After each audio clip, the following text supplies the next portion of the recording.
এটা কি মুখে মুখে সলভ করতে হবে নাকি পেন খাতা কলম ইউজ করা যাবে? আমি দিয়েছি পেন খাতা কলম ইউজ করা পেন্সিল দিয়ে দিয়েছি। হ্যাঁ, আমি পেন্সিল দিয়ে দিয়েছি। যা করো আমাকে সলভ করতে হবে? হ্যাঁ তুই তো করে দিবি। এবার যা দেখ ছোড়া। আচ্ছা তাহলে তুই কি করে সলভ করবি একটু দেখা। আমরা দেখো করছি আমরা করছি নিজে নিজে বলেছি।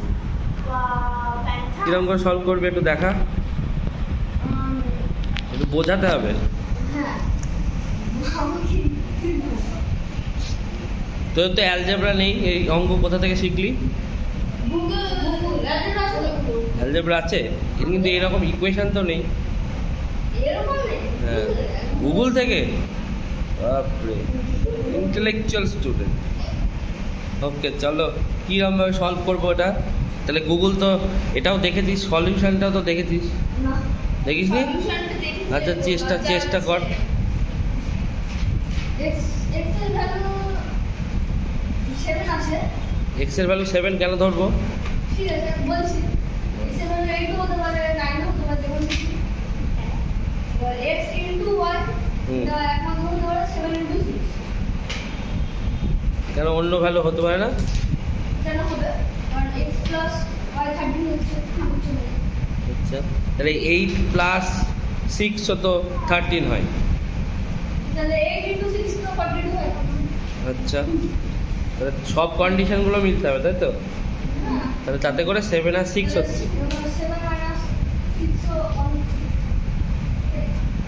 তাহলে এই যে মেথডটা তুই সলভ করলি, এই মেথডটার নাম জানিস?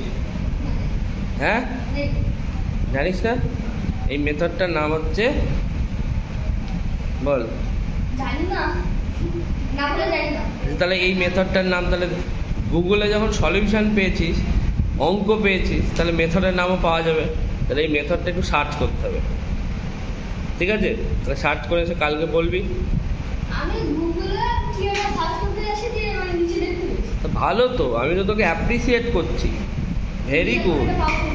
হ্যাঁ এখন একটা পাবো কোথায়? আপনি বলুন। আমি তো বললে তো হয়েই যাবে, কিন্তু তুই যদি আজকে বাড়ি গিয়ে একটু খোঁজাখুঁজি করিস, তাহলে দেখা যাবে হয়তো একটা জিনিস খুঁজতে গিয়ে আরও একটা নতুন কিছু জিনিস পেলি, কালকে তাহলে এসে আমাকে শেখাতে পারবি, তাই না? হতে পারে তো, ঠিক আছে, তাহলে কালকে আমরা শিখবো। চলো, থ্যাংক ইউ।